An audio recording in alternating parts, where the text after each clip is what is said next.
साहिली इलाकों में धुंधकर आज कराची में मनाजिर धुंधला गए, हद निगाह खासी कम हो गई। रात गए बूंदाबांदी भी हुई। पंजाब में फॉग और स्मोक की वजह से कौमी शाहरा कई मकामात पर बंद। बलूचिस्तान में बारिशों का सिलसिला जारी। कोयटा, चमन कलात और गिरदनवा में हल्की से दरमियानी बारिश से सर्दी बढ़ गई। इस्लामाबाद में बारिश, आजाद जम्मू कश्मीर के बालाई इलाकों में बर्फबारी का आगाज।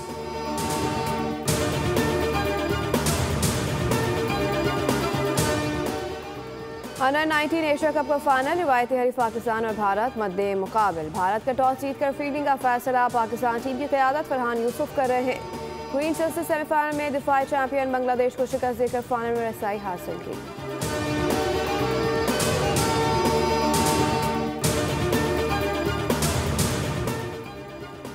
और कौमी तराने के खालिद हफीज़ जालंधरी की आज 43वीं बरसी। मकबूल शायर अफसाना निगार हफीज़ जालंधरी का असल नाम मोहम्मद हफीज़ और कनियत अबुल असर था।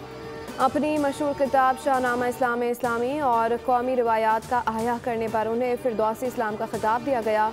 मशहूर गज़लों और नज़मों के साथ साथ कई कुतुब भी लिखे। कलाम अभी तो मैं जवान हूँ गाकर मलका फकराज को मुल्क की शोहरत मिली।